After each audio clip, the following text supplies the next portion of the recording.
Et salut à toutes et à tous, c'est Jérém pour Terra World. On se retrouve aujourd'hui pour une petite vidéo. On m'a demandé de faire une vidéo sur chacune de mes espèces et comment je les maintenais. Du coup, on va commencer pour la première partie de cette série de vidéos par le Corylopus ciliatus. Donc on est là devant le terrarium, donc c'est un terrarium de 45 de profondeur par 60 par 60. Donc je peux accueillir encore un deuxième si je le voudrais, mais pour le moment je ne veux pas le faire. Comment je l'ai agencé? Donc par rapport à la première vidéo, il a pas mal changé quand même. Il y a toujours la lampe chauffante en ce moment parce qu'il fait un peu frais, enfin on est redescendu. Donc j'ai mis 4 grosses branches, voilà, qui sont fixées. Bon, je vais pas m'amuser à trop les bouger non plus. Qui sont fixées. En dessous, comme on le voit, voilà, billes d'argile. J'ai mis une couche de, vous me direz le nom, l'espèce de petite bâche qui laisse passer l'humidité, de la terre et de la mousse. Donc voilà, et c'est toutes des plantes artificielles, je tiens à le signaler. J'ai essayé de faire des vraies plantes. Malheureusement, ça n'a pas tenu très longtemps, ça a tenu peut-être 1 mois, 2 mois. Donc j'ai décidé de passer aux plantes artificielles. Alors j'ai décidé donc de mettre assez de cabane pour la petite bête. Donc il y a une roche de chez Exoterra, on la voit sur le fond. J'ai la boule en verre, donc une de ses cachettes préférées, il vient s'enterrer dedans, donc dans la mousse, donc c'est assez sympa. J'ai mis des cailloux si vraiment il veut descendre pour se cacher dans les cailloux, mais ça c'est moins sûr. Au-dessus, qu'est-ce qu'on a? Donc là on a l'hygromètre, le thermomètre. Donc l'hygromètre qui marche, le thermomètre qui ne marche pas. J'ai beau le mettre vers du chaud, il est tout le temps aussi bas, donc je me suis dit qu'il ne fonctionnait pas, sûrement.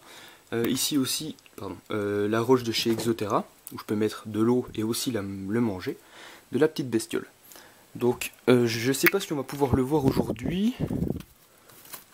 Je regarde comme ça, s'il est là je vous le montre, sinon je vais pas le déranger. Ah, il est là.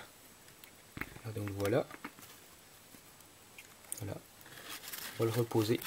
Donc voilà, lui il adore vraiment cet îlot central, en fait, cette grosse plante, que je lui payais 2-3 euros. Donc toutes mes plantes, aucune ne vaut plus de 2 euros. Vraiment, donc j'ai fait vraiment un bon coup, c'était sur eBay, c'était pas cher, je voilà, traité, puis ça marche bien. Donc comment le maintenir? On doit avoir une température, donc là qui ne fonctionne pas, je vais pas vous le remontrer, mais une température à peu près de 22-23 en journée et de 20-21 pendant la nuit. Donc moi je descends à je suis à 21-22 en journée et je descends à 18-19 pendant la nuit, il n'y a pas de problème. Dans la nuit on entend sauter partout. Il se tape contre les branches et tout, bon ça c'est autre chose. Qu'est-ce qu'on doit avoir au niveau des lumières? Une lampe UVB, d'accord, et une lampe chauffante si vraiment il faut une lampe chauffante. Donc pas de lampe rouge normalement. Une lampe céramique c'est mieux, mais moi j'ai décidé de mettre la lampe rouge parce que j'en avais une, donc voilà. Qu'est-ce que ça mange? Ça mange des petits criquets, donc voilà ma boîte. Par rapport au dernier coup je l'ai un peu augmenté. Ça mange aussi des blattes que je vais aller chercher ce soir. Et ça mange aussi de la compote. Donc voilà. Alors là, la compote, il faut que je la change. Donc ne vous fiez pas à ce qu'il y a dedans. Mais en gros, on voit qu'il a déjà bien tapé dedans.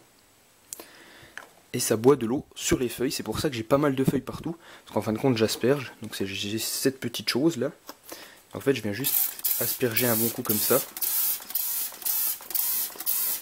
Et du coup, il peut aller après boire sur les feuilles directement. Sachant que là, quand je pars assez longtemps, je mets de l'eau ici. Quand je pars 2-3 jours.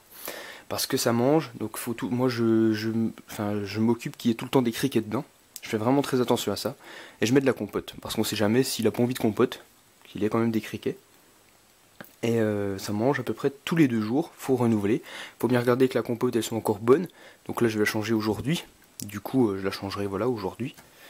Donc voilà, pour le terrarium en gros c'est ce qu'il faut. Pour ce qui est de la compote, j'utilise comme au départ le Repashy, du Pangea plutôt. Le Repashy est rangé. Le Pangea, c'est des paquets de 227 grammes, donc 250 grammes.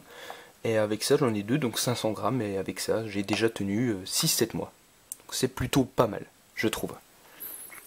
Donc voilà le terrarium dans l'ensemble. Ne pas oublier de se laver les mains avec une solution hydroalcoolique. Donc pour toute manipulation, solution hydroalcoolique. Donc voilà par exemple du Sanitol. Ça marche assez bien. Donc voilà. Et je pense que j'ai fait à peu près le tour. Si vous avez des choses en plus à dire sur cette espèce, n'hésitez surtout pas à les dire en commentaire. La deuxième vidéo portera sur les Stenodactylus qui ont décidé, enfin un a décidé de sortir. On le voit tout au fond là-bas. Oula, pardon, je vais essayer de vous le montrer en petit bonus, en petit guest star.